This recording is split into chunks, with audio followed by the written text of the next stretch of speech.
What's up, Bulls fans, and welcome to another episode of It's Brewin at McEwen. I'm your host for this evening, Adam Cartwright, and with me are a couple of my co-hosts, John and Matt. I'm gonna kick that around the horn real quick and let them introduce themselves and tell you how they're doing.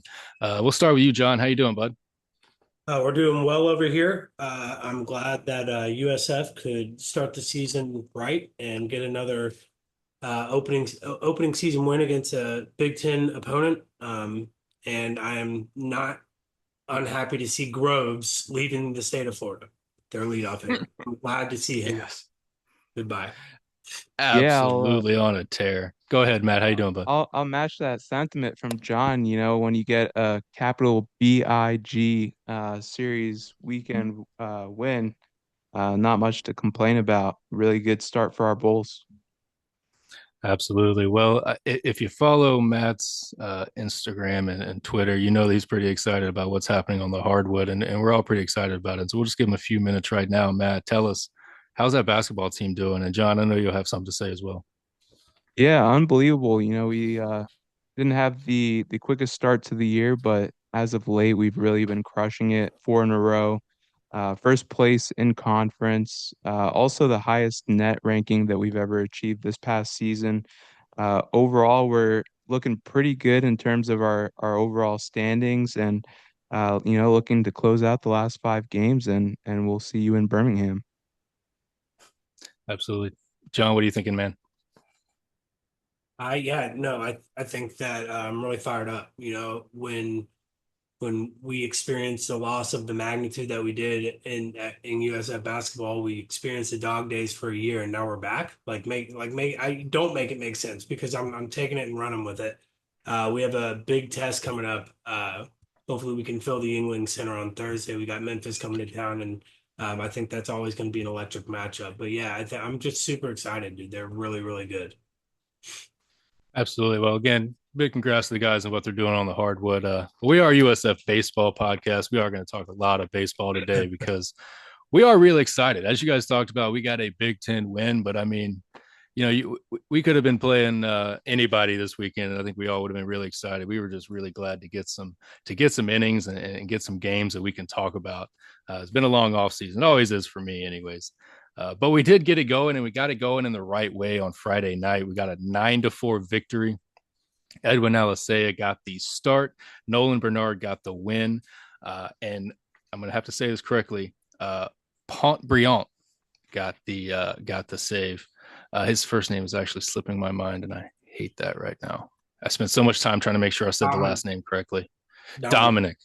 Again, sorry, bud. I spent so much time trying to make sure I said your last name correctly. Totally spaced on your first name, but heck of an outing for you.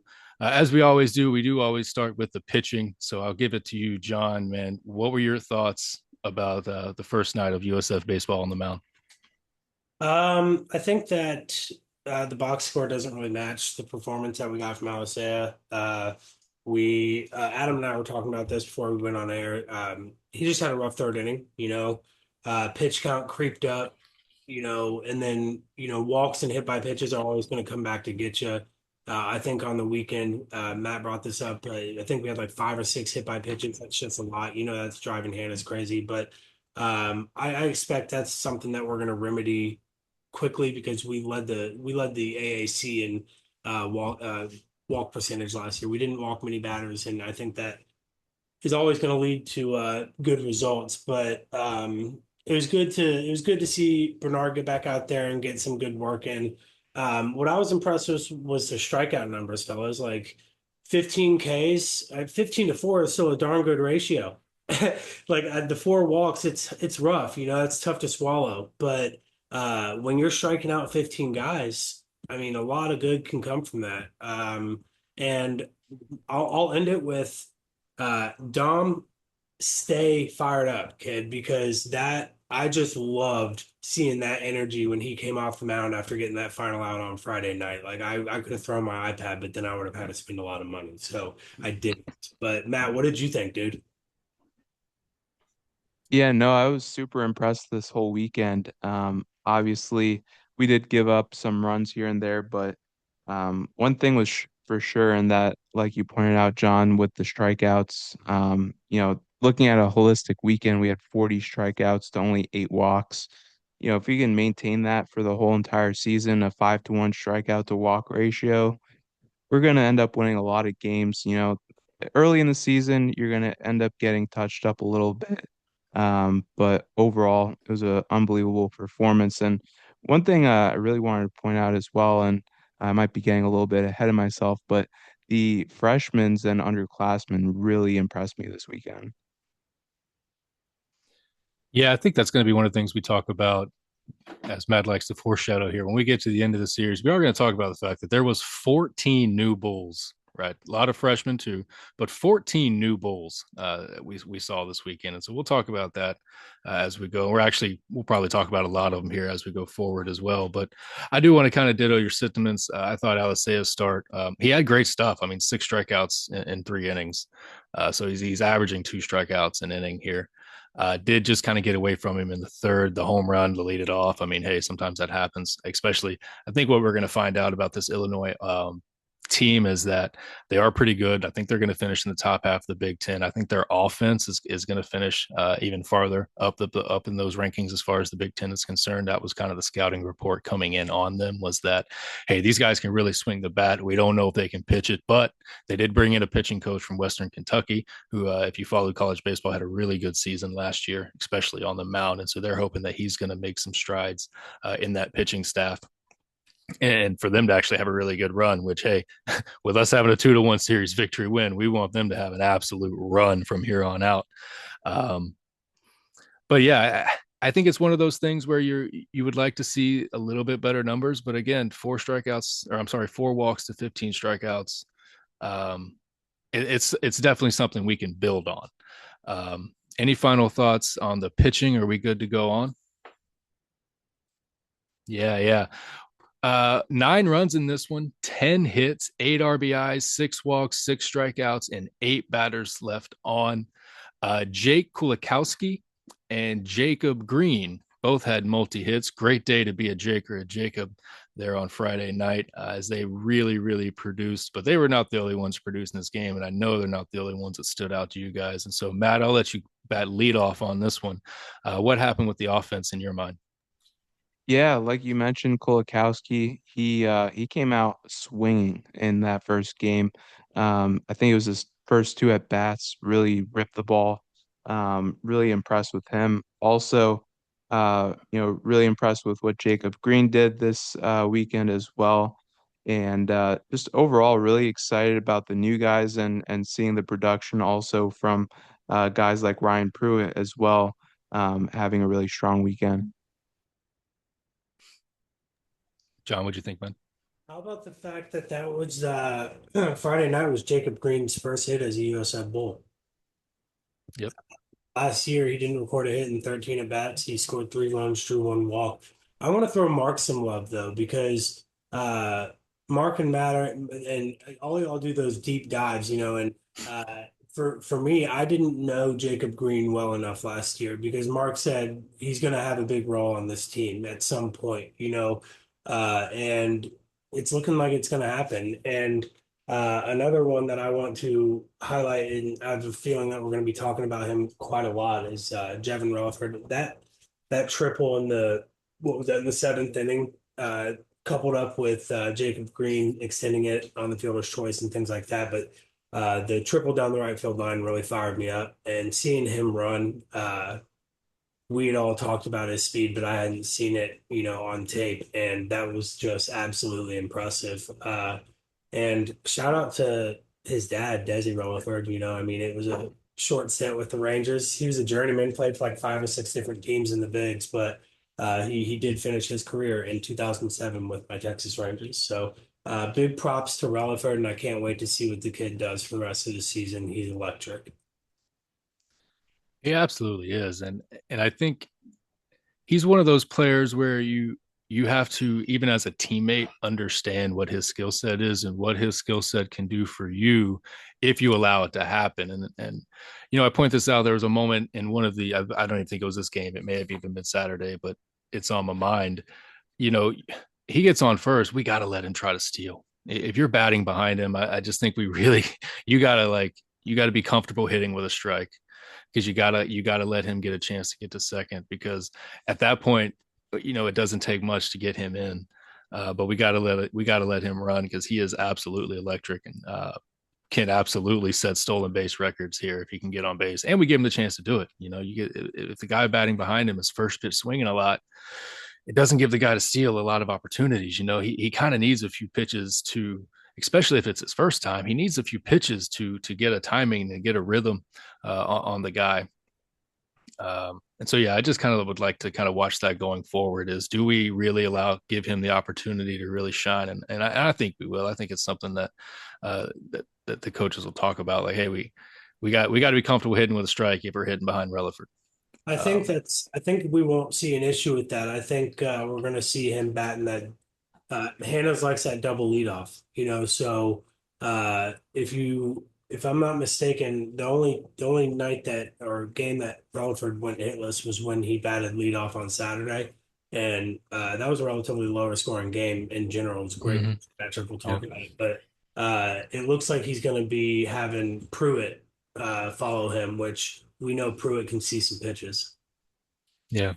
One thing I was So going yeah. to add in One thing I was going to add in as well is the combination of having Jevin Relaford, Jacob Green, and Ryan Pruitt all back to back to back. If you Yeah, could get two or three of those guys on base, rally. you just need a single in the gap, and you're scoring all three, which is crazy. Yeah. Yeah, absolutely. And I don't think we saw it this weekend, but I do think there's some pop on this team that didn't really get a chance to shine. But again, we will now move into Saturday. And Saturday was the unfortunate day. It was a 4-2 loss in extra innings. Again, it was a hard fought battle. Offense was definitely not as prevalent in this game as it was in both Friday and when we get to Sunday as well. Caden Smith, Michael Sine, who I'm sure we'll talk a lot about, and Nakni Anna were our three pitchers. And Anna is who will actually collect the loss here. Sorry, John, what did you think about the pitching on Saturday? I thought that Caden Smith looked good. He's got a good presence on the mound. It looks like he throws a heavy fastball. I like that we had no walks on the day on Saturday, and I mean, if you look at the final score of the game, that kind of tracks. I feel like we may have left Caden Smith in too long just situationally. I don't know what his pitch count was. It's 68. So I mean, situationally, I think we could have taken him out sooner, but it is what it is. We got the dub, but or no, that's the game we lost, isn't it? I'm sorry about that. But yeah, I mean, I was working during this one, so I didn't get to watch all of it. So Matt, I want to dish that to you. Yeah, I think just overall the pitching performance, like you mentioned, John, really solid job. The one thing I noticed as a trend this weekend, though, is we did have a tendency to give up the long ball. Two in this game particularly, that turned out to be, pretty big in terms of the final score.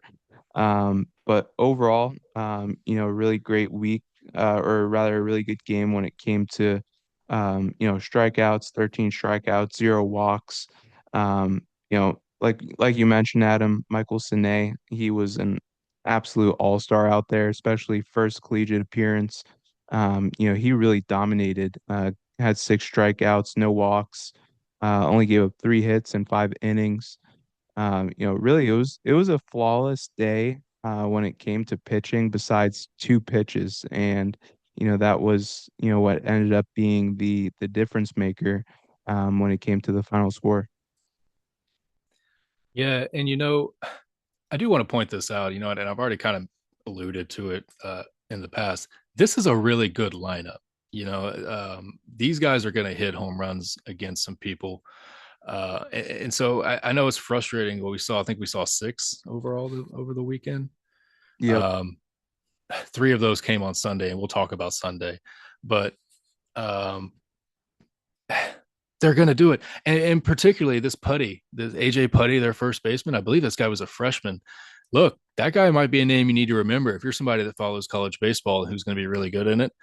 Because there's a chance that they're talking about this kid with golden spikes. That's what they're thinking about when they got him. He was a real big get for them in Champaign. They didn't think he was going to get it there, and he's there. Uh, he could be special, right? And we saw the pop. I mean, he didn't just hit home runs. He hit balls that you didn't question. Um, but I Into the think street. yeah, the Sunday one, which again we'll talk about Sunday, but that one would have been interesting to have a measuring tape on, for both height and distance. Like I just overall travel, like he hit that ball in really good ways. And so again, it's hard to really be too upset with the home runs. I ditto everything you said about Michael Sine. He looked really special, and didn't look like a freshman, right? Physically or mentally, right? The you looked at 6'2", 205, 215, something like that. Just an absolute horse up there. Um, and just threw really well through 5 innings in this one. So he took the bulk of the game. Had we pulled it out, he probably is in line. Well, no, he doesn't get the win, right? Because of extra innings. But again, really special with him. And I do want to say, Nakni Anna, he's got a role, right? He's got a role on this team because I think left on left, there might not be a worse matchup for a hitter. Very, very, very tough on a lefty. He's got to figure something out for righties. And I think we saw that. I think that might have been Johannes that got him. Um, Definitely got to figure something out for righties because it doesn't play the same way as it does to a lefty. This is coming from a lefty who I'm telling you, I've seen him pitch and I don't want to be in that box at all. It's not fun, right? And it's not even about like getting hit. It's about like you have to figure out if something's a strike that starts from behind you. So it's tough. It's just not a fun day at the office. So he's got a role. I think we need to figure this one out, and I really hope he continues to get some action as we go forward. John, I saw you kind of touching in on that. What do you think? Uh, you know, you gave me a brief rundown on not Niana before the season started, and having gone back and watched the tape a little bit, he reminds me a lot of a pitcher that used to play for the Rangers, like 2017 time frame, Alex Claudio. He's a crafty lefty. And honestly, we he found his niche, just like you said for knock me on, but like his niche was coming in tough spots against lefties and getting those outs. He didn't throw but 84, 85 miles an hour. He was a guy who pitched backwards. He kept batters fooled, and he had I think that the back foot slider on the right-handed hitters, or coupling his Yep. changeup with a more of like a cut change as well. So he has some glove side movement on a pitch as well. He needs to figure something out to get in on a right-handed hitter because he's not gonna establish the inside black with his fastball. No, like you said, there's probably some tools in the trick. Some tools. I know Coach Slareth has got something he can give him to Absolutely. figure it out. It's just going to be about the execution of it. And if I remember the pitch correctly, I feel like he hung a slider to a righty, and that's Yeah. probably that's your big no. He can't hang a slider to a righty. He gets that thing down to the ankle, he's got a shot. Here's Um, the question. Did but he pass the eye test for you? For me, yes. absolutely, Exactly. yeah. I Yeah. because and if you read the tea leaves with Coach Hanna's, I think Coach Hanna's is going to like him because Coach Hanna's talks about our park is built for lefties. He, Yeah. he talks about that UCF game. I know he's mentioned it a couple of times where he's brought up like, hey, they brought in a whole bunch of power lefties, and that Right. was rough against us. I think he's got this guy in mind. Like, there's going to be times in our home park where there's going to be a power lefty in a big spot, and I got him. I got the trick for him, and it's going to be Nakniana. Or we'll get a team that is built on power lefties, and that's we'll see him get extended. Um, because it's like I said, it's not a fun at bat. It's just not. Um, like you allude to, it's not a velocity thing. It's funky. It's hard. Nobody likes it. Everybody likes to get in a batting cage and turn it up to 90 and just try to hit straight balls. That thing starts bending and everybody gets all bent out of shape. So All to righty, I guess I we'll do have want to to move on to the offense. Go ahead, Matt. Sorry. I do I want to don't want to add move just on to one the more offense. thing too. Just I know I've talked a lot already about Michael Sine, but I think one of the things that really impressed me the most was the fact that he in 5 innings only pitched 51 pitches total. So, you know, in a weekend where, it was really tough to find some pitching efficiency, the fact that he only had to throw 51 pitches in 5 innings was really impressive.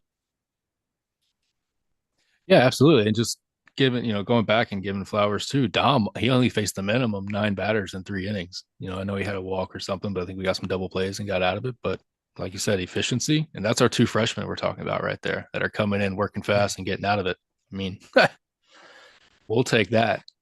We would definitely take it on Sunday, but I don't know that we got it. Moving on to the offensive Saturday, though, what little there was, it was a struggle. Um, to be fair to Illinois, though, they had 11 hits. They couldn't. We were battling on the mound and getting them out. It wasn't like they weren't hitting it; they were swinging it. We were battling and getting them out. We unfortunately only had 2 hits. They both came from Pruitt, so he had a good day. good weekend. He had a good weekend. Yeah, absolutely. I think he might be. We'll talk about this a little later on. Let you guys start thinking about it. But we'll have a player and a pitcher of the weekend, so you can start thinking about who you might think that is. Ryan Pruitt's a great candidate.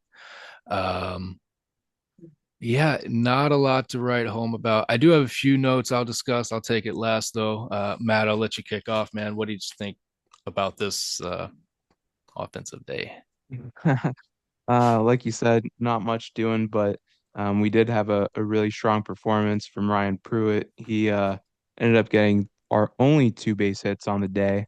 And on top of that, he scored our only 2 runs of the day and added a stolen base as well. So he was essentially our entire offense outside of Matt Rose, who ended up getting a sacrifice RBI.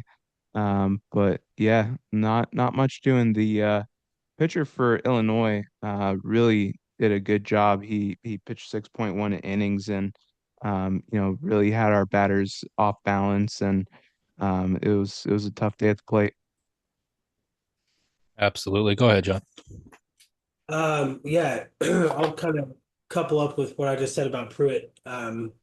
He's definitely a great candidate on the weekend, and he's definitely my top three offensive wise. But uh, I want to give Relaford his flowers on this one too. He had a few good at bats. He worked some walks, and I think he had a pretty deep fly out to right field that I thought was it was allowed out. But we're gonna get to we'll get to him a little bit later for the game on Sunday, but I thought that first ball that Bradkey connected with was gone. And I was like, I had to check my eyes. I was like, who the heck is that just hit that ball? Because the launch angle was there. Had it been on Sunday, that ball was gone. Because that crosswind on Sunday was pushing everything out. But I mean, and that's no offense to Bradkey's 2 homer day on Sunday. Those were he definitely got his licks in. But anyways, we had some good at bats. I think we faced a pretty good pitcher all across the board. But yeah, no, it's early and baseball is baseball. So this kind of thing happens, and obviously we rebound. Yeah, I do think the Saturday pitcher was a lot better than the Friday night guy. Maybe not a lot better, but I think I would not be surprised to see him end up being the Friday night guy. Hall was his name. Um, but yeah, for us offensively, I think Rose had some decent at bats. He ended up hitting a couple ground balls. One of them got the job done, got the RBI in.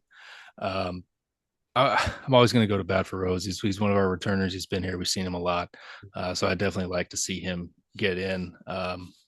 Led the team in It, bat with last year.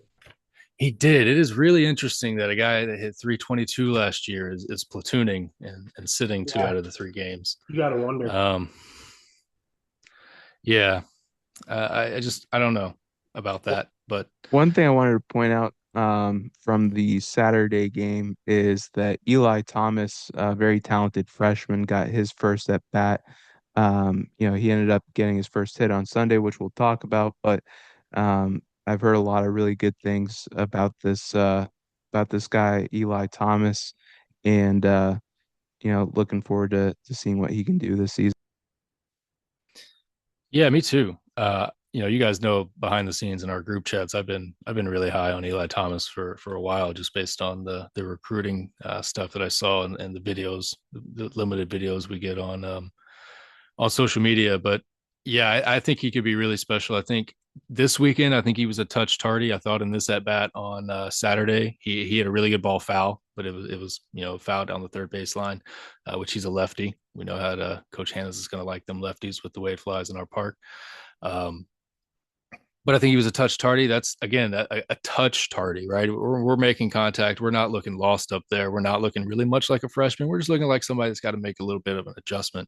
And that's something I'll be looking for moving forward as well, because I think you're right. I think he could be very special for us if he can get that timing right. He did collect a hit, which I believe was into left center. So, or I'm sorry, right center. And so, yeah, moving good. Lori, yeah, we'll talk about it. We'll talk about it on Sunday. We'll talk about it on Sunday. Um, yeah, that's pretty much the only real notes I got for this offensively. Relaford, like you mentioned, battled. He got the walk, ended up getting a sacrifice hit that got one of our runs in. But just an off day offensively. But we'll move on to Sunday, and Sunday was not an off day offensively for anyone.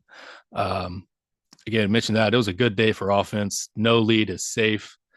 You had to keep swinging it all the way to the end, and that's what we did. But I do think we do have a couple of pitching performances, even in this game, that we're going to want to talk about. And so, as we've been going, John, I'll let you start off with the pitching. Talk to us about what you thought. Yorick actually got the win. Yeah, I wanna get to York because he's probably gonna just a sneak peek. He'll probably be my pitcher of the weekend for sure. But Ethan Sutton, a guy I was really high on coming into this, recruited to Georgia, got injured, didn't really have much college experience coming in. I don't think he's pitched. He hasn't started a game since high school. He hasn't pitched since 2024. I think we have to show the kid some grace because he was recruited to Georgia for a reason. He was a top 20 talent out of a state that dominates baseball. I will say that initially I was probably a little critical about his breaking ball because it just looked like a get me over kind of excuse for a pitch if you want to know the truth. But the more I saw him throw it, it seems that like I don't know if there was something with just the balls that he was getting that day or what. Maybe he wasn't getting the grip on it. But towards the end of his outing, you really started to see some of that late bite. I'm not sure what he calls it. It looks more of like a slider, but it still does have that sweeping effect from right to left. But it's got a lot of late break. If he, hear me out, if he can master, because his changeup has a lot of arm side run. His two seam, which we didn't have a gun that day on the broadcast, which I noticed on other broadcasts they did. I don't understand that. We should fix that USF. Just saying. But uh, the first thing I said about him was he was throwing hard, very hard. I would like to say comfortably that he was sitting 93 to 94 throughout his outing, and I wouldn't be shocked if he touched 96. But if he can master that breaking ball, if he can really get on top of that pitch and make it bite and master the lower part of the zone with that breaking ball, I think he could probably be a Friday night starter for us. He's got that kind of pedigree. But Landon York, man, he was one of the few returners we had coming back to the pitching staff, and his role was kind of, you know, conflated last year with he was a starter for a couple midweeks and he was a closer and then he had like a late inning relief role throughout the season last year. But man, he killed this season. And I don't know what changed in the offseason, what tools he added to his bag, but it's evident that there was some real growth in the offseason. And he's my pitcher of the week, and it's not even close if you want to know the truth. I am so impressed with what he did. What do y'all think? Go ahead, Maddie. Yeah, definitely. I was really impressed with Landon. Aside from that 2-run home run, he kind of ran out of gas, I think, a little bit towards the end of his outing. But up to that point, I really thought, exactly like you, John, when it comes to pitcher of the week, he was definitely in contention. Besides that one pitch, but overall, I was really impressed with the stuff that he showed this weekend and his composure, and he really kept us in that game because it was looking pretty bad early on, and he gave our offense enough time and enough effort to allow us to get back into the game.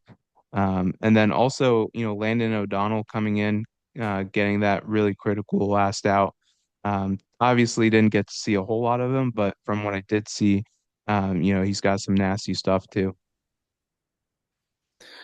Yeah, I think one thing I want to point out about our starters, you mentioned Ethan Sutton dealt with injury at Georgia, hadn't started a game since high school. I know Caden Smith had very limited action at TCU. I think I saw somewhere between like 4 to 7 innings. I think it might have been around like maybe it was 4 appearances with 7 innings or something along those lines, but not a lot. And of course, Edwin Asea is making the jump, to Division 1 baseball this season. So all of these pitchers kind of had something that was going to be fresh or new. You think the jitters, the adrenaline is probably pumping pretty high. So like you said, you don't want to be too critical over this one start. You're hoping maybe they can kind of settle down and find some things as we go forward. But Landon Yorick, I'm thinking about it, guys. Does he have the most innings pitched for returners? I think so. Yeah, I Maybe can't. James I Hill know he pitched a pitched. He good pitched more amount. than Bernard. Who? James Hill had a few good amount of starts Okay. too, especially Yeah, yeah, towards the yeah. You're right. beginning. You're right. You're right. I think of the people we saw this weekend, I think York was definitely the leader in returning innings.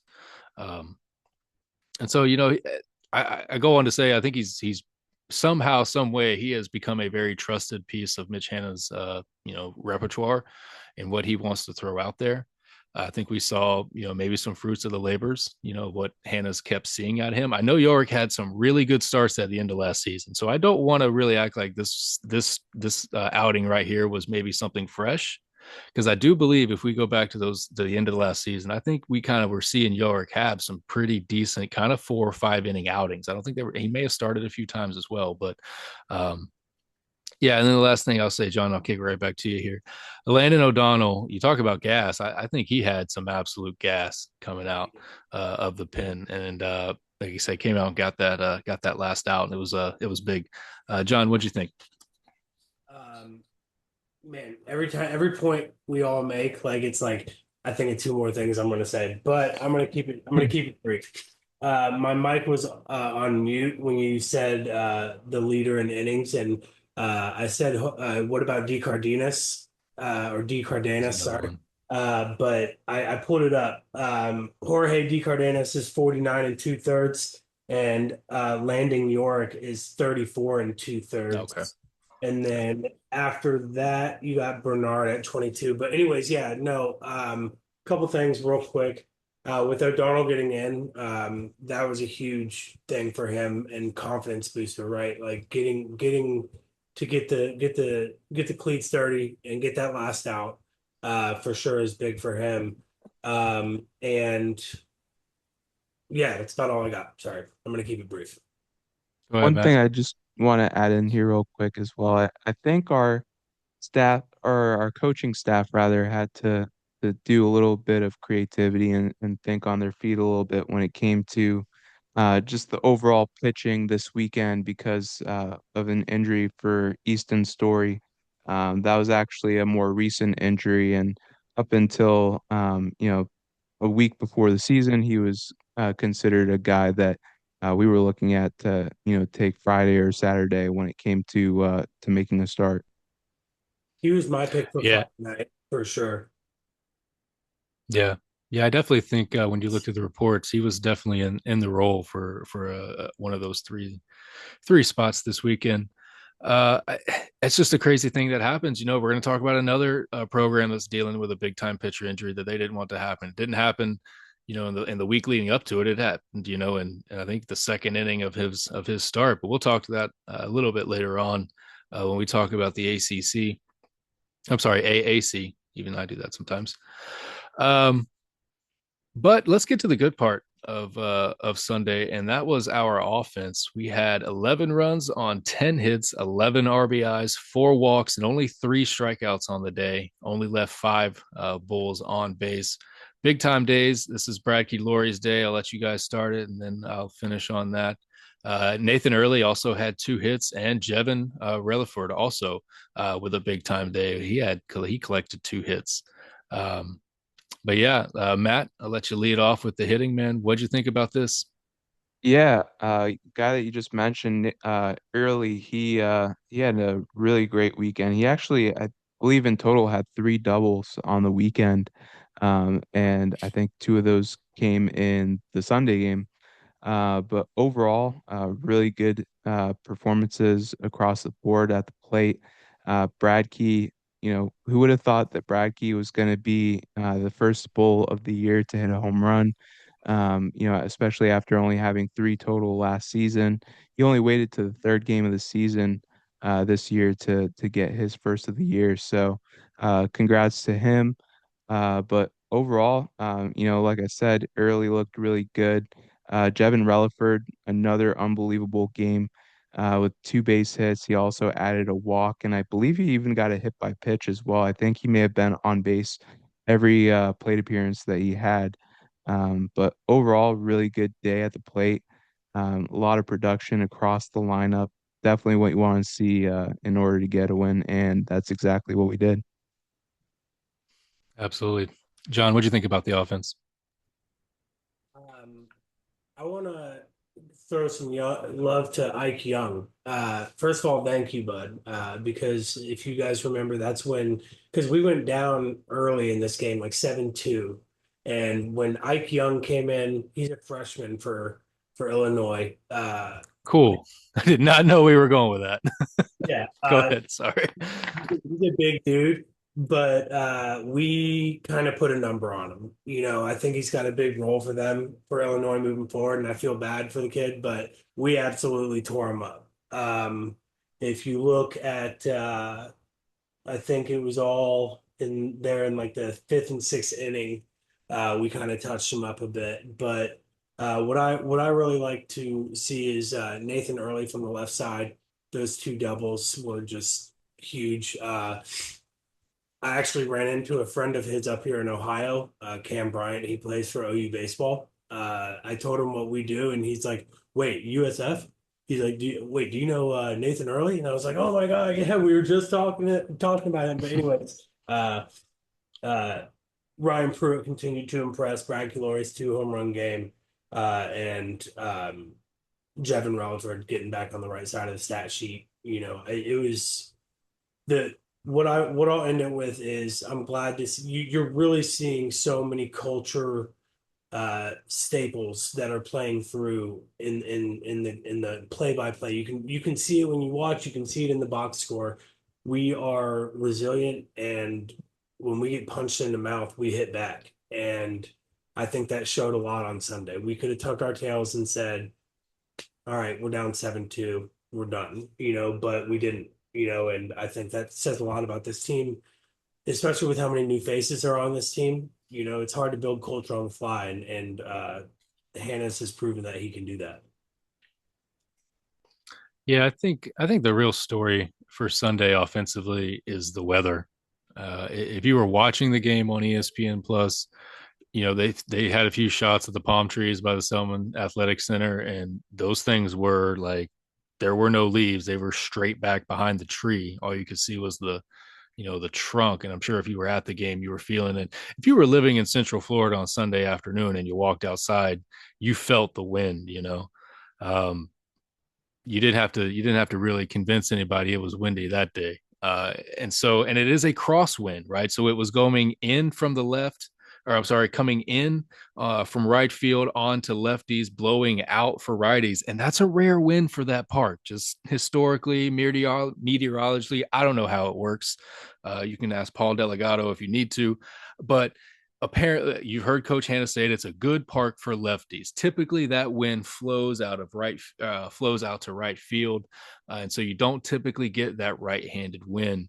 Um, but it was taken advantage of. They hit a couple. They hit three themselves. Bradkey got his, uh, and I think I mentioned it. Bradkey's was pretty much the fly ball he hit on Friday night. It just that wind took it.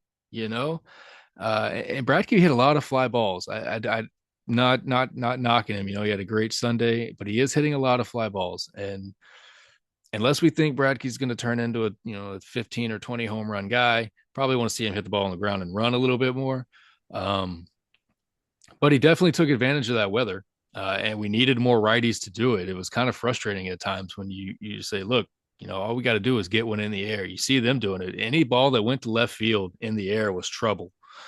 It was tough. It was going to carry farther than the outfielders were expecting it to. And if you really got into one, you could, you put it across the street, and we saw that happen. But again, that's just that crazy wind that we saw.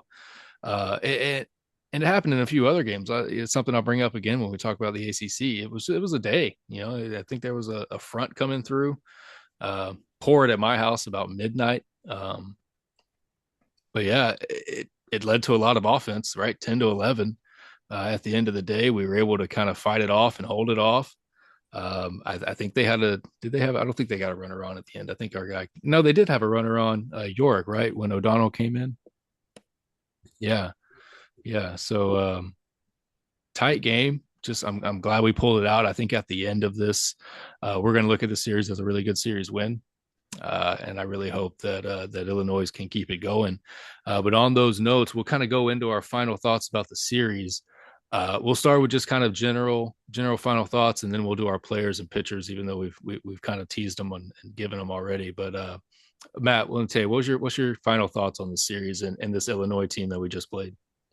Yeah, I think overall what we've seen from our team is we're extremely scrappy. We know some really good situational hitting this past weekend. Definitely have a ton of speed as well up and down the lineup. Even guys that you don't think of necessarily as speedsters, they still have above average speed and can score from second base on a base hit through the hole. Overall, just really impressed with what we saw this weekend. And I think we have a lot of young guys that we saw this weekend that we'll continue to see, produce throughout the season and beyond that. I think we got some other guys that we haven't even seen yet, that will be key contributors for us as we continue on as well. Yeah, go ahead, John. What'd you think? I just like that the wealth is getting spread around early. We're getting to know these guys, just like the coaching staff are. And I think that we're seeing multifactorial contribution, from 1 through 9. And that depth that Coach Hannah's talked about last week is really, playing out. And it's good to see it on the field. Um, yeah, I really think that, and you alluded to this, Matt. It's not that we haven't seen him physically, but Lance Triple hasn't even gotten going yet. And y'all remember what that looked like last season? It was clutch He had a because slow start. yeah, and he might just be what you and I have talked about this, Adam. Some players are just slow starters, and that's fine. That's fine. But when he gets going, this lineup's going to be really dangerous. I think it's dangerous as is. And I want to make one little joke. Adam, you love the Major League Series.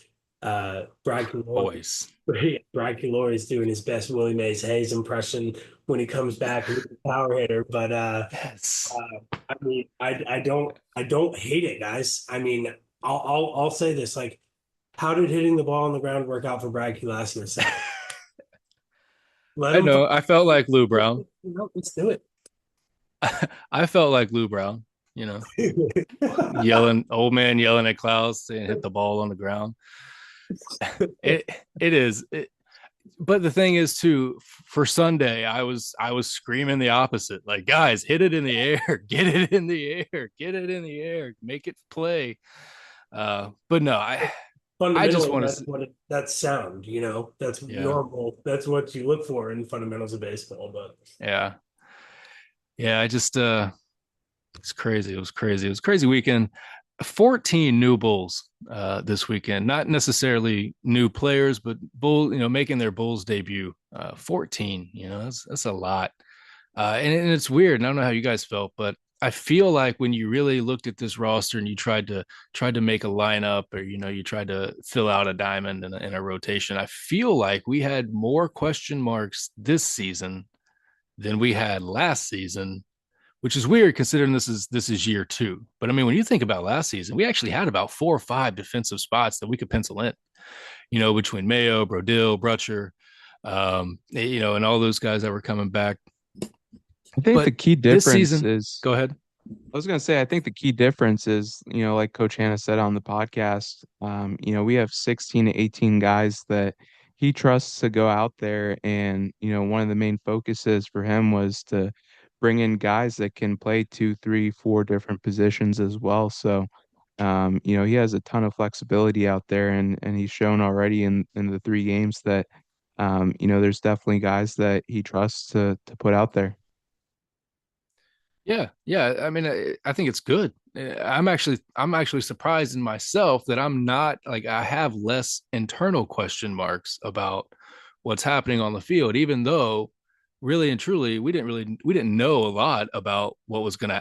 There was 14 guys making their debuts, and so uh, there was a lot of question. But I think if you had compared where we were looking at coming out of the first series last year, I think we was like, okay, well, we got a guy named Corey Braun. We know what we got on Friday. But I think even last year we were like, I don't know what we have on Saturday and Sunday. And I think even like I said, I think some guys had some shaky starts, but I feel better about what we have pitching wise going forward this season than I did kind of last season, when I feel like we should have been in somewhat of the same boat. But it just feels a little more steady this season with it. And I think there's a few newcomers, like you said, that we still haven't seen. I mean, when you looked at our preseason scouting, Brock Silvers and Gabe Grolo were our 2 highest rated recruits, and they were not the freshmen we saw. We saw Lutz, we saw Thomas, we saw the pitchers, Sine and Dom. You know, we didn't really hear a lot about the. We knew about them, we were talking about them, but I mean, a lot of the perfect game and scouting services were on those 2 guys, and I think there's a chance we still see them. We got a lot of baseball coming up. We're going to talk about that in a couple minutes, and I think there's going to be some opportunities, and I think we see even more players make their Bulls debut. Any final thoughts on this series before we move on to players? Actually, let's just go into it. What players of the game? Who do you think was the player of the series? Matt, I'll let you start. For me, it is easily Jevin Relaford. He had an unbelievable weekend, and I think he even got AAC honors as well. Dude was all over the place. He made some really great plays in the field. Was on base, I think, on a 727 on base percentage this weekend with a 500 average. He really did everything. He had 2 triples, had a couple of stolen bases. He looks as advertised. We knew kind of coming into this season, based off of his track record, that he was a guy that is going to hit for contact, and he's also going to steal a lot of bases. And he did exactly that this past weekend. John, who's your player of the game? Player of the series? We're strictly doing offensive right now. This would be position players. I'm gonna go Nathan Early. Um, he had those 2 doubles on Sunday that really just were like impeccably timed. And he got on the board he had a tough outing on Saturday, but so did 8 other guys, or 9 other guys for that matter. But I think Pruitt was the only one that was seeing the ball that night. But even on Friday, he drew 2 walks, 3 walks on the weekend. You love a big lefty that can see some pitches too. I think Hannah's is in love with this guy, and we're going to see a lot of him if we have a lefty on the mound. I think that's really going to be the only time. I don't know what his splits are against lefties, but I think that'll be the only time we don't see him either at DH or at first base for the USF Blues for sure.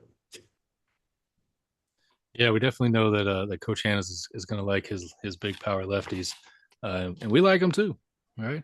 Yeah. Yeah, I think my player of the series is going to be Pruitt. 4 hits over the series, was really a consistent offensive threat. Carried the offense on Saturdays, and so Yeah. definitely going to give his flowers there. I thought he did great. I'll go ahead and start. Actually, no, I'll let you guys go for pitching here, John. I'll let you start. Who was your pitcher? Are you sticking with York, or are we gonna you gonna just double down on that one? Oh, for sure. All in on York for this past weekend, and I truly I don't think it's. I mean, there's a few names that are close, but yeah, that hands down for me personally, it was York.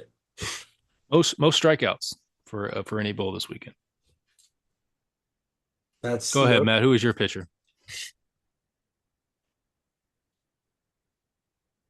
Me. Sorry, couldn't find the unmute button. Uh, for me, it was Michael Sine coming in his first collegiate appearance. I mean, what else is there to say? Everything you could ask for from that kid, he gave to the team. 5 innings pitched, 6 strikeouts, no walks, only gave up 3 hits. And on top of that, he did that in 51 pitches. If he can go out there and do that every time, he's going to be one of the top pitchers in baseball. So, let's hope for continued success, and we'll see how he does this year. Yeah, I mean, you just it's just shocking the way the freshman pitchers really when you really break it down the way they performed, and I think that's a I'm gonna give mine to the other freshman. I'm gonna give it to Dominic Point Briant for what he did on the back end of Friday night. Really just a stellar performance to lock it down. Again, that's opening night. Everybody's trying to get a big win. Everybody's amped up on that one. And we're gonna give it to him. Big spot, big spot. Way to come through. Gonna go ahead and give you that my pitcher of the week for that. Um, well, fellas, it was a great series win. One down. We'll talk about the next one here in a few minutes, but we'll talk about our conference mates right now because there were some stories around the AAC that was actually really, really interesting, really, really intriguing, and can really shape kind of how I mean, there's one injury that can completely reshape how the standings are going to go could be going forward.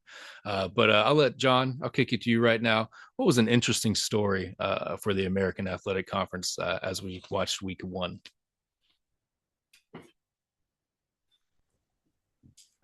I think there was a lot of question marks that going into the season for me personally, like what are we going to see out of like the Wichita States of the conference, or what are we going to see out of Memphis's of the conference? So seeing Wichita State go 4-0 against Northern Colorado, I mean, yeah, that's a huge asterisk, but they put a few good games together.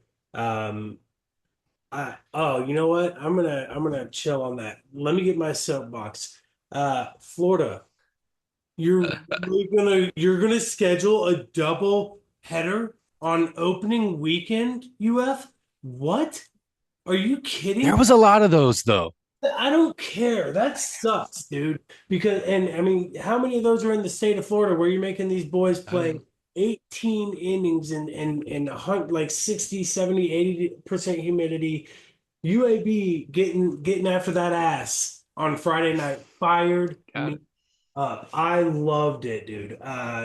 There's a lot of stuff you could really touch on. Florida Atlantic getting a win against Notre Dame. I think they lost the series, but I will say Memphis taking 2 or 3 from Toledo. Call me an Ohio boy. I don't claim this state for the record, but I think they're if they're not the best, they're top 3 baseball school up here in Ohio. I know they're going to put it on OU this year when they come to town, and I plan on being there for that. But Memphis taking 2 out of 3 against Toledo is a huge note for me. And Charlotte. Did Charlotte end up losing in San Diego? Or because I saw they got. Yeah. I got a bone to pick with Charlotte. Well, I'll talk about that later. I kind of want to hear it now. Okay. So I listened to the 11.7 podcast, and if you are a listener and you are a Patreon subscriber, they play games, right? Where they do a pick 'em game. They also have a survivor game. So I did have some trouble kind of getting logged in, and so my picks are a little weird. What I do know is that I picked Charlotte as my survivor winner. And if you know how a survivor thing works, you make a pick. If your pick wins, you move on to the next round, and then you go till you have a lone survivor. So I'm out week one because Charlotte didn't get it. But you know what? Part of that's on me. I could have picked us, but I didn't want to let my heart kind of sway that in what I thought was an all business transaction. Um, and to be fair, I thought Illinois was a much better baseball team than what Charlotte was playing, and I was wrong, and that hurts. But go ahead, you can finish your point. Takes a big man to admit that, and I'm proud. I didn't have a good weekend. I think I have 6 games, and I went 2-4, so it wasn't great overall. Okay, yeah, and I'm with you though. I don't ever bet on like my team. That when heart Oh. comes into play, that's when you start seeing through what is it, Maddie? Mm-hmm. Rose-colored glasses or whatever. Mm-hmm. But last thing I'll say is Xavier getting some dubs against ECU.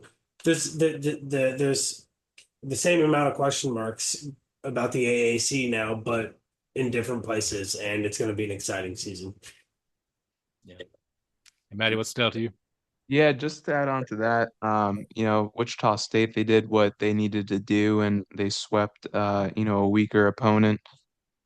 Same thing with UTSA.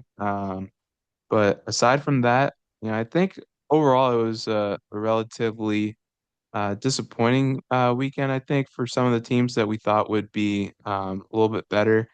But overall, it is the first weekend, so crazy things do happen. But yeah, looking forward to seeing how this all plays out next weekend. Yeah, it was interesting. You talk about Xavier taking 2 of 3 on ECU. I think what really stands out on me is they took Friday, Saturday. That's Ethan Norby and I can't remember the second kid's name, but I mean, we talk about question marks. Those weren't supposed to be question marks. Those were supposed to be guys they could count on, and to go 0-2 right out the gate there, really a bit shocking. Now, what Coach Godwin can say is, "Hey guys, we've been here before, right?" Because they didn't have a great regular season really overall, and so I'm sure they're preaching a method of turning it around. But it was shocking to see. Again, shocking to see that Charlotte lost their series. I think that's the number 1 and 2 teams in the conference preseason. Or I'm sorry, UTSA was number 2. So that's 2 of the top 3. I know Charlotte was third.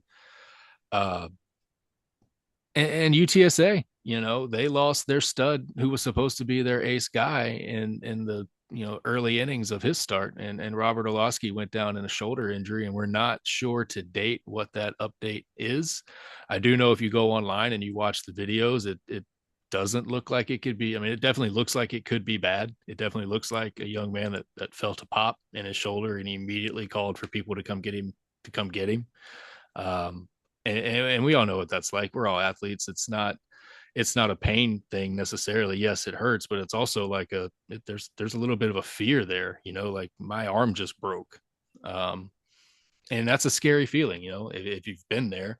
And I unfortunately have, not in the same moment that it happened to him, but it's not fun, and you hope it's not anything serious. But if it is serious, that's going to completely reshape how this conference race could go going forward. They were the number 2 team. They were a team that people thought could be the number 1 team, and now they've pretty much lost who they thought was going to be their number 1 guy going forward. That's like if we had lost Corey Braun on inning 2, which that's not an apples to apples comparison, I understand, but it's the idea. You don't want to lose your Friday night guy, and when you do, it's a big void that you have to fill. And so that's going to be interesting going forward. Rice took 2 of 3 from Northwestern. Their Sunday game was another kind of it was a weather kind of game. Wind was really bad. They were hitting home runs. I turned it on in the second inning, 7-5. So it was just like, whew, it's going to be one of those games. But again, I think they could be. I said it in our pre-thing, from bottom third to top third. I think Rice can be good this year. I think they're trying to figure out the back end of the pitching staff, but the lineup seems pretty stout. What you got to say, Matt? Yeah, I was gonna say I think that was probably the one result outside of ours that really kind of opened my eyes a little bit. Obviously another Big Ten team, and I think they actually had a doubleheader on Friday, if I'm A not lot of double mistaken. headers. There were a lot. Yeah, and took both of those, which that's really difficult to do. Is beating any team two times in one day. So they got something cooking over there. They got some rice. Go I ahead, want to John. I want to touch on that ECU thing real quick, Hmm. because ECU another doubleheader on Saturday, because the first so Xavier took the first game on Saturday, but Gavin Van Kempen, a Yeah, transfer from West Virginia, West Virginia. yes, so he Horse fed kid, man, like yeah, he's a big six dude. six, 250. Real big dude. Yeah. If he has a headache, he takes horse tranquilizers, so it's like, but Corn then, fed, not horse fed. That was weird. Sorry, guys. but then you've got, Kobe Weber got right for them towards to at least get them on the board for the series. He had a really good, outing for them, 5 innings, 3 hits and 2 earned. But yeah, I think that the East Carolina result for me is the most astonishing. I'm just like, That one was shocking. you That know, was probably the most shocking result. Yeah, I agree. I agree. And you guys touched on it too about Wichita State. I know they played Northern Carolina or Colorado, but they did what you're supposed to do against that team. You don't know what it's going to mean going forward, but again, we talked about it. They got a lot of veterans. Might not be a team you want to toy around with and just kind of let them stay in it. Um, Wichita could be State really is interesting. like is it they validate the fact that look good, feel good, play good, because their threads are always so dope and their facilities You like it? are top notch. I have So heard that. it's Yeah. good to see it's good to see a good baseball school get back on the right side. And I agree. You know what? That does go a long way. Doing what you got to do is hard to do in baseball sometimes. So doing what you're supposed to do. Come on, sorry about that, but that's a good point, Matt. I like that you made that point over. Oh, it's funny. You're talking about the stadium. It just made me think how there's such parity, I feel like, when it comes to facilities in our conference in baseball stadiums. You got USF Stadium, you got Rice's Stadium, Wichita State Stadium, even ECU and Tulane have nice stadiums. And then you got stadiums like FAU that's a bunch of UAB. bleachers, or Yeah, UAB. I don't even know if they have stands at their so stadium, but bad. It's such a good point. The camera view isn't UAB the one with the bad camera So view? bad. It's like in left center field, and oh god, Yeah, it's it's awful. like I think they have level a too, highway in right? Like right field too. That should be researched. I like that, Matt. The disparity amongst the facilities in the American. Let's look into that. UTSA is bad. Yeah, oh yeah, you would think that a baseball school in Texas that has like perennial, their football coach argues about money too. They just don't spend. yeah, yeah, And like we talked about in our NIL discussion on the preview, baseball's third tier because as exactly. a sport, it's third tier revenue. Like if you have a football team and you have a basketball team, just nature of the TV contracts involved with those sports, those are going to have more revenue than if and so everything for baseball is going to be third tier until ESPN starts signing putting some signatures on some lines and we get some TV deals going and we get whatever it is that squeeze play on every Saturday night like we should have. No Yes. reason to not have ESPNU to have squeeze play with Dude. all we're getting it one weekend this season, which thank you, I'd we're argue gonna get it. it's probably even lower on the totem pole than women's basketball as well. There's a Yeah, chance yeah, in because overall revenue. it's trending up. Women's basketball is for sure, so that's a good point. I mean, UNT, like a school like UNT, really good mid-major athletically, in the sports that they have, they don't even have a baseball team. Hmm. Like, so you're talking about the There's a funding. couple that are interesting like that. You're like, wow, you have a Tulsa, baseball team? Like, really? Boise, did somebody say Boise? Mm-mm. no. But Boise I State, I don't know don't if they think do. has a baseball team either. Yeah. If I'm wrong now, I'm gonna feel like an idiot. Sorry, Look, guys. I'm just wrong. on the same topic though, I saw this tweet or post or whatever. it was the initial comment was about how ESPN was showing a rerun of a softball game while live baseball games are happening. Right? It's just like cool ESPN that you would show a rerun, and then a softball advocate jumps in and quotes and says, well, did you know the women's college softball had more viewers than the women's college world or the men's college world series, and it's by like 100,000.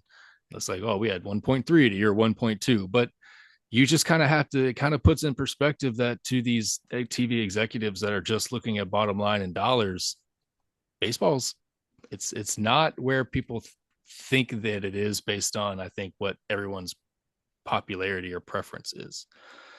It's um not an easy watch on TV unless you played. Unless you're nutty like us, it really is not an easy watch. Even it's some not. games about like even Rangers games and Bulls games that I'm watching on TV, like there's some that like I'm just like, yeah, I mean, this is kind of boring, but like that's just the nature of the game. And when you played your whole life, you're like, you see the beauty in it, you see the intricacies that come together to form the entire game. But if you didn't play, then it's really tough to get into it from a TV standpoint.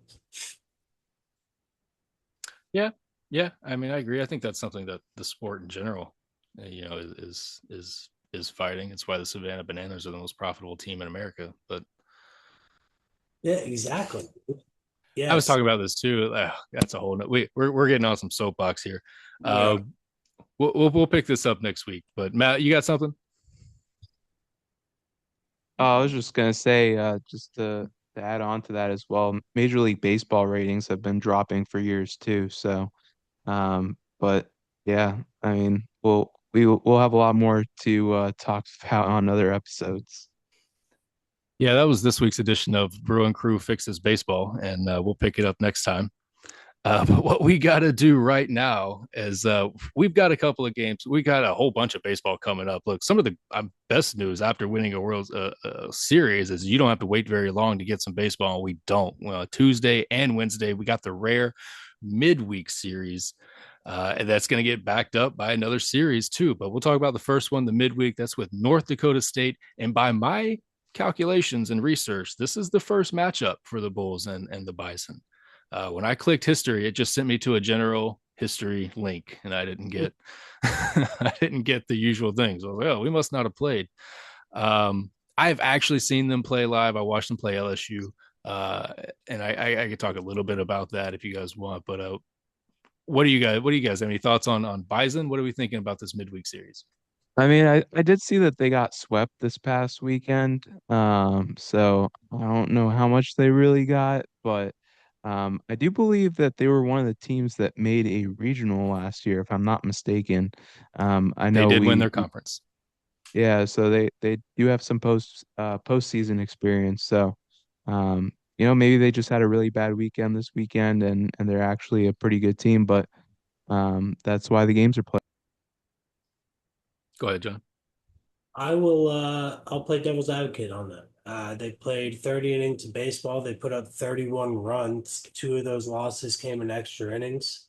Uh, they did make a regional last year. Yeah, it's the third time. I had to look this up. Third time in program history, and then first time since 2021 that they made it back in 2021 as well. But uh, I don't think that this unless they continue to put up 10 runs a game, which if they do, then you tip your hat and you move on. But uh, I don't think that this is going to bode well for them. They're on a 5-game Florida trip.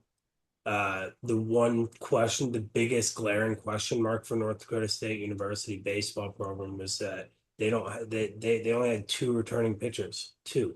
So it's like and whatever pitching staff they're bringing is gonna be like exhausted.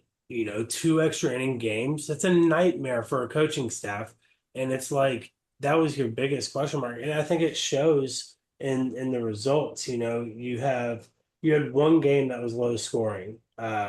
And no, yeah, the Friday night game was 2-1 in 10 innings. That was a electric game. But then 19-18 in 11 innings on Saturday, and then 10-6 Was on I Sunday. That's insane. was I so So 30 runs in 2 games. So I think that it could be a fun series. There were times where I was getting lulled to sleep by our offense, so it's gonna be a big offensive test. I would yeah, it's gonna be I think it'll be high scoring, but hopefully our pitchers keep it low. Yeah, I think that's kind of the note I had too. Even when I watched North Dakota too, I think it's been 2 seasons ago now when I watched them play LSU. They hit LSU pretty well. Now LSU, I think LSU ended up scoring about 17 or 18 runs, so it was kind of all forgot. I think they put up about 6 or 7 on them. Um, and this would have been post Paul the season post Paul Skeens. So that LSU team actually I don't think made the tournament, but it was still pretty good. And like you said, they put up a lot of runs against FGCU. I think it's a team that's going to be able to hit the ball. I think as a program they can hit it well. I think their coach can coach them up how to hit it well, and we're going to have to hit it well. It's going to be like Saturday. Like I said, good day for offense. We got to swing it. Some days it be like that. You got to put race to the bat rack and get in there and swing. Um, and that could be what this series is, and it could be this because we don't really like we just played 3 games. So what's that? 1, 2, 3, 4, 5, 6, 7, 8, 9, 10. 8 games in 10 days. That's tough. It's real tough. So we don't know, what we're gonna have pitching depth wise. You would think maybe one of these days is a bullpen day where people are kind of going out getting an inning or two. Uh, Sometimes that leads to high scores because it's a mathematical equation. The more pitchers you put on the mound, the more guys you need to be on. You have that one guy that's off, or those 2 or 3 guys that are off, scores escalate. That's how it happens.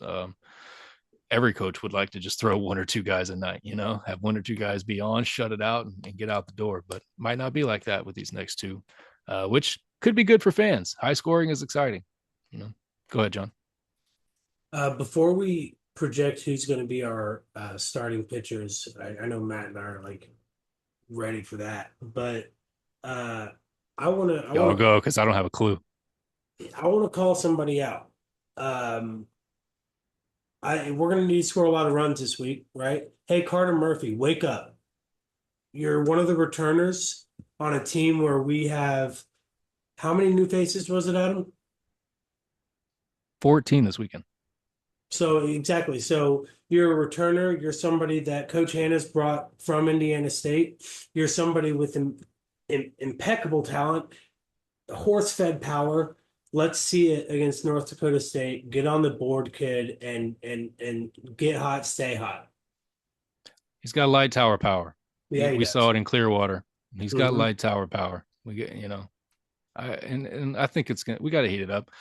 And he's in a platoon, that plays into it too with power hitters. They got to get heated up. Sometimes being in a platoon doesn't really work too well for that. So we got to see this lineup shake out too. I think that would be really good. Go ahead. Oh yeah, Mind you, just platoon with somebody who led the Bulls in batting average last year. So if he doesn't produce, he could get forgotten on this roster real quick. Real quick. Absolutely. I was gonna mention, I know John, you mentioned who we think is gonna start these two midweeks, and two guys that we did not see this weekend that you guys mentioned, or at least one of them that you mentioned earlier, being Jorge DeCardenas. I think he showed some really good potential last year, had some really good starts. Obviously, a guy that can give you 6 or 7 innings. So I think he'll take one of those games. And then another guy who we're both familiar with is Lawson Gailey, who, he was out all of last season after getting Tommy John surgery. But I did speak to his dad at the stadium this weekend, and he is good to go. And he's itching to get back out there, and we know he's a guy that can go out there and pitch efficiently and give us some innings. Is he ready to pitch? Lawson? Matt. Is Lawson Gailey ready to pitch from what his dad was telling you? Yeah, yep, he is ready to Okay. go. He Yeah. he was actually thinking he might get in there on Sunday, but Good. yep, he'll be ready. He's somebody who has not hit his ceiling for USF. He's had some unfortunate stuff happen, but his velo's climbed every single year. He's a guy that I'm a fan of for sure. And easing him back in, I think maybe you could see him in an opener role because you saw D. Cardenas actually thrive when he got some long inning relief for USF last season. So you could see maybe 3 inning outing from Gailey and then just hand it to D. Cardenas and see what the game script is saying and see how he does because he's electric. D. Cardenas is, and his potential is unreal. Yeah. And that's a when you brought up D. Cardenas. Adam and I were talking about it before the show. Like who is going to start? I didn't even think about him, and that's no disrespect at all. But yeah, and as far as Thursday, I think we could probably see if Nolan doesn't go at all on Tuesday, I think we could see Nolan Bernard get a potential spot start on Wednesday. That's so. I'm gonna go with what you said, Maddie, with um, Logan and D Cardenas on Tuesday. It's Tuesday, Wednesday, right? So Yep. Tuesday, Tuesday, Wednesday. Yeah. maybe I'm saying the combo on Tuesday and then Nolan Bernard on Wednesday would be my guesses. And either way, I'm stoked. Can't wait. Yeah. I think that's, a lot of good names. I think I've been shocked this weekend with some of the guys I've seen put in. Not, I guess, that to be the guy, but that, it worked out. So I'm anxious. I'm like a kid on Christmas Eve, right? We're gonna see who our midweek guys are gonna be, and then we can move on to next weekend where we're gonna take on Georgia Southern, who lost 3 games to. Oh wow, I'm blanking on that right now. Oh, Georgia Tech. no, they got Georgia Tech in a midweek on Tuesday. Okay. But sorry, I've got it right here. How did I blank on that? West Virginia. They lost 3 games to West Virginia. Good Uh, baseball. Good, again, a baseball team that's going to get some love at the end of this in the Big 12. So not necessarily a terrible loss. You hate that they got swept. I really hate that our next 2 opponents could be coming in each looking for their first win. You just feel like the odds are kind of playing against you there. Like eventually they're going to get one, right? And you hate that they're going to get 2 chances. North Dakota State's going to get 2 chances against us, and then Georgia Southern's going to get 3 chances against us, right? And the odds say they'll get one somewhere, right? But hopefully not. Hopefully we can continue on their losing, their losing streaks. But Georgia Southern's a good baseball team, and so I'd like to see us sweep that. I don't know that we will. It's definitely a series we need to win. We were able to win it last season in Statesboro. We get it at home this season. At the end of the day, I don't think it wouldn't be a good loss if we lost that series. I think we need to get a series win there. What do you guys think about Georgia Southern? Anything stand out? This would be game 4. So last year's was the first meeting ever. So there's not a lot of history for either one of these teams. Yeah, I was just Honestly, gonna say, I think obviously that was a pretty competitive series last year. I think they were able to manage to take the last game, but they're always a really strong baseball program. So, like you mentioned, they haven't won a game yet. They're going to be looking to win that game. Um, they're always a really strong program. So, going to be a tough matchup. Go ahead, John. yeah, I was really just gonna say more of what Matt just said. If it's anything like last year's, I think we took the first two pretty. We were looking for a sweep, if I remember correctly. But then I think here, actually, yeah, we lost in 11 innings on Sunday, so it'll be a lot of fun because they're a very prominent school and a very prominent state for baseball. So it'll be interesting to see. Yeah. Well, uh, like I said, a lot of baseball coming up. Baseball fans, Bulls fans, you're going to have a lot of opportunities to watch the boys here the next couple of days. I guess we can move on to our final thoughts. Anybody want to start? Got some final thoughts before we wrap it up? Yeah, I'll Go start. ahead, John. I think that you're going to see patience from Coach Hanna's next weekend in terms of starting rotation. if you remember, he was pretty stubborn with Cardenas and James Hill in the beginning of the season, and I think he's going to stick with the guys that he threw out there opening weekend, and I think that we don't see any changes in the starting rotation. But that's an interesting storyline for me personally, to look into, and I'm excited to see what we're going to do because Georgia Southern can tattoo the baseball. And it's going to be an interesting weekend in the sense of how many arms are we going to have available? Because I mean, depending on what happens on Tuesday, Wednesday, we have that off day on Thursday, which will be huge. But it's going to be from a pitching standpoint. I'm really excited for that one. I'm just gonna echo something that you said, Adam, and that's that we're gonna get an opportunity to see a lot of new faces this week, Yeah. and really excited about that. Seeing maybe some of the younger guys come out there and show us what they got as well. I would say for me, that's the thing I'm most excited about, and yeah, just looking forward to seeing the rest of this week play out and see how we do in the weekend. Absolutely. Well, as I mentioned a few times, the Bulls will be playing Tuesday night, Wednesday night, and then against North Dakota State. They will then be taking on Georgia Southern in our next weekend series. So that's what's on tap for you guys, Bulls fans. You will hear from us again next week. Hopefully, we'll have Mark joining us since he was not able to make it tonight. But next week, hopefully, we'll get a full boat as we break down. We'll have 5 games to break down. So that'll be a lot going on. We'll probably have to rapid fire some of that stuff, but we'll be excited. We'll be watching. If you can make it out to the Red this weekend, please do so. It's a great place to watch a game. You can catch Matt there, let him know how we're doing, give him the comments, and then give him all the comments about me. If you don't like what I'm doing, make sure you tell Matt, and then he'll let me know the good ones. But until Bulls fans, again, when you see the social media posts, you'll see all of our handles on social media. Be sure to like us as we're always posting all kind of things about USF baseball and USF athletics, as we're all big sports fans in generals. But until next time, Bulls fans, we love you. Go Bulls.